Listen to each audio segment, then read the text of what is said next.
Karena orang-orang bawah itu tidak punya dana untuk berjuang. Tidak memiliki dana.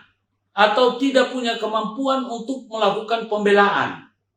Sedangkan orang-orang atas, dia punya kemampuan untuk membela. Dia punya kemampuan untuk berjuang. Ya, memperjuangkan hak-haknya. Sehingga tadinya hukum akan mengenai dia, akhirnya enggak. Sebagai contoh yang paling nyata ini, gak usah kita cari orang lain. Saya didakwa itu 10 tahun penjara. Kita sudah tahu bahwa ini jelas-jelas ini karangan.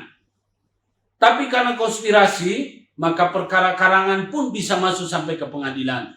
Dan saya duduk di persakitan. Yang menjadi pertanyaan saya, tanpa barang bukti yang akurat, saya bisa diperhadapkan dengan kursi persakitan. Kemudian apa? Orang lain yang didakwa 10 tahun ditahan, Pak. Saya didakwa 10 tahun tidak ditahan. Apa sebabnya? Karena mereka sendiri sadar kalau perkara saya itu perkara karangan. Udah pasti saya akan ribut. Anda tahu. Lalu begitu masuk di proses pengadilan, persidangan, kebetulan hakim yang menangani perkara saya lebih objektif, ya. Dan akhirnya karena saya berjuang mati-matian, ya, akhirnya apa yang terjadi? Pada waktu tuntutan akhir, oleh jaksa menuntut saya 3 bulan. Coba bayangkan. Hukum apa ini? Kalau memang saya bersalah, kenapa gak tuntut saya sesuai dengan dakwaan? Kalau memang dia punya bukti, kenapa gak tuntut saya setinggi mungkin? Kenapa harus 3 bulan? Berarti secara tidak langsung kan mereka sadar saya tidak bersalah. Kenapa kalau saya tidak bersalah, mereka tidak mau nuntut saya bebas? Ini kan konyol. Ya, masyarakat itu dipermainkan oleh aparat penegak hukum. Lalu akhirnya apa? Hakim pun karena melihat dari jaksa saja sudah seperti itu, akhirnya memutus saya bebas murni. Coba Anda bayangkan. Berapa banyak anggaran negara yang dikeluarkan hanya untuk untuk melakukan suatu perkara yang sebetulnya tidak ada. Pernah enggak pengawasan keuangan ini masuki itu hal-hal seperti itu? Ini kalau kita mau jujur harusnya negara itu jangan digerogoti yang seperti itu. Dan banyak sekali terjadi di sana sini kriminalisasi. Itulah yang disebut kriminalisasi. Oleh siapa? Siapa lagi? Ujung tombaknya adalah oknum penyidik. Ya, sebagai gambaran bahwa di situ ada upaya-upaya mengkriminalisasi. Apa yang mereka lakukan? Untuk untuk mendukung alibi mereka agar saya dianggap bersalah, ya. Pasal yang dituduhkan kepada saya kan pasal penggunaan gelar akademi. Kemudian mereka itu membelokkan penggunaan gelar sebelum waktunya. Di dalam pasal itu gak ada seperti itu. Karena kenapa? Faktanya pada saat mereka menuntut saya, gelar saya sudah ada. Sedangkan mereka kepengen menuntut saya mundur. Jadi sesuatu yang mereka asumsikan sebelumnya saya menggunakan gelar, pada saya tidak pernah menggunakan gelar.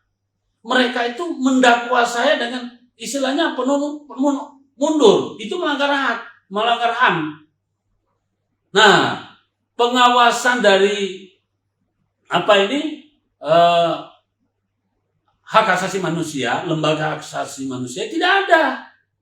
Harusnya lembaga HAM itu, ya, itu harusnya ada kayak gitu, ya. Ini yang saya perlu sampaikan kepada lembaga hak asasi manusia. Cobalah lihat hal-hal kayak gitu, tidak perlu ada laporan. Kalau memang ingin supaya lembaga hak asasi manusia ini mendapatkan tempat di hati masyarakat, kita proaktif jemput bola. Begitu ada kejadian begini, masuk, ya. Tidak perlu harus ada berita di koran, karena koran itu sekarang ini tidak semuanya bisa bebas. Ya, media-media sekarang ini banyak yang bisa diblokir. Ya, banyak yang bisa begitu dia cetak langsung dipanggil. Ya, redakturnya, ya buktinya perkara saya tidak ada yang meliput media nasional, tidak ada. Ya, karena sudah terlanjur dijaga. Nah, ini yang perlu saya sampaikan, bahwa kebebasan pers itu hanya diberikan kebebasan, undang-undang sudah memberikan itu, tapi ternyata persnya masih bisa dimainkan. Nah, ini saya prihatin. Jadi ada banyak hal di negara kita ini yang harus dibenahi, ya. Seperti bagaimana mencari keadilan. Mencari keadilan bukan di pengadilan tempatnya. Karena pengadilan itu justru bagi saya itu adalah tempat mengeksekusi orang-orang yang memang ingin dihakimi. Ya, karena dengan putusan pengadilan itu seseorang bisa dihukum mati meskipun belum tentu bersalah. Seseorang yang belum tentu melanggar karena dia tidak punya kemampuan untuk membela diri, bisa jadi dia dihakimi. Ini yang keliru, konyol. Ya, saya berharap kepada pihak-pihak dan kepada lembaga yang berkepentingan, ya, itu coba tolong kita lihat secara objektif. Negara kita ini terlalu banyak mengeluarkan biaya anggaran untuk membayar lembaga-lembaga yang sebetulnya tidak ada gunanya. Ya, tidak ada peran sama sekali. Salah satu contoh saya bisa kasih ini kayak seperti, mohon maaf ya, Kompolnas. Kompolnas itu beberapa kali kita melakukan persuratan, ya, tidak ada itunya, nggak ada hasilnya. Ya, paling-paling hanya kita mendapatkan surat bahwa surat Anda sudah kami terima, ya. Kami sedang melakukan begini-begini. Kemudian Komisi Kejaksaan, ya. Tadi Kompolnas itu Komisi Kepolisian Nasional. Kemudian Komisi Kejaksaan, kami juga berkali-kali. Memang surat kami diberitahukan sudah diterima, tapi apa hasilnya tidak ada. Lalu Ombudsman, ya, saya ada satu yang benar-benar terinci dari sekian ombudsman yang kami surati, baik itu Jakarta Pusat, Ombudsman Pusat, maupun di Jawa Timur dan di Sulawesi Tenggara. Saya memberikan apresiasi Ombudsman Sulawesi Tenggara. Ada pengaduan kami, mereka benar-benar memberikan laporan setelah selesai. Itu ada satu buku. Bentuknya buku, bukan hanya sekedar surat jawaban. Mereka melakukan investigasi benar-benar terinci. Tapi Ombudsman Jawa Timur hanya surat saja. Jadi masih debatable, masih bilang ini gini. Waduh, agak sedikit susah. Jadi mohon izin kepada Ombudsman Jawa Timur, kami itu atas nama Kantor Proteksi Perlindungan Hukum sudah berkali-kali membuat surat, tapi laporan hasil investigasi Anda kepada kami tidak sampai tuntas. Kalau yang di Sulawesi Tenggara, saya acungkan jempol. Karena mereka mengeluarkan hasil investigasi selesai, ditutup, sudah dianggap clear. Dan mereka memberikan detail. Hasil pengaduan kami begini, hasil investigasi mereka begini, kesimpulannya mereka begini. Dan akhirnya kami merasa bahwa benar-benar itu lembaga yang kredibel.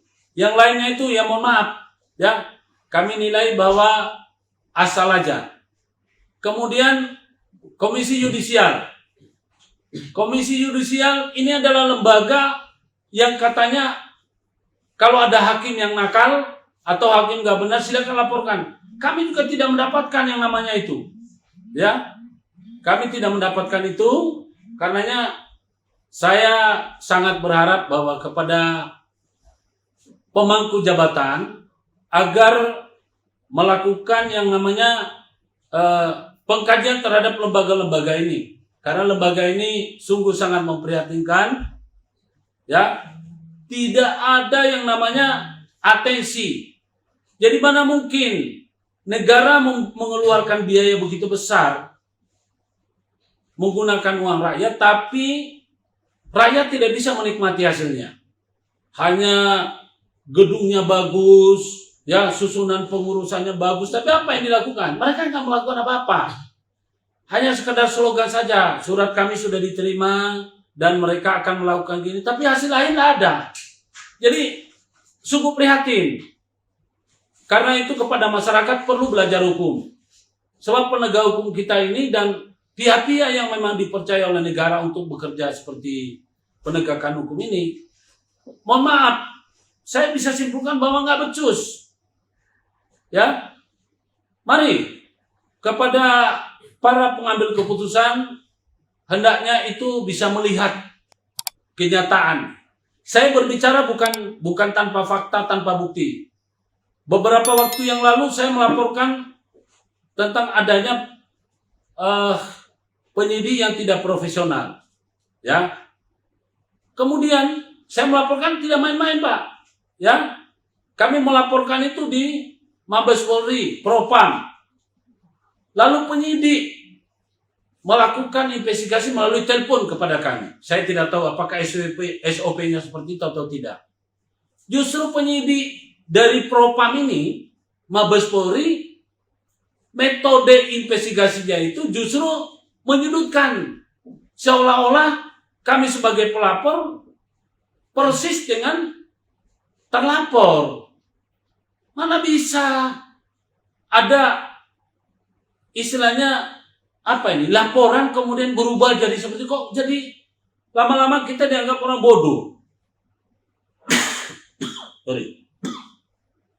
Jadi sekali lagi bapak-bapak yang memiliki kewenangan, mohon dalam hal memberikan menunjuk orang untuk di suatu posisi, hendaknya itu dipilah-pilah.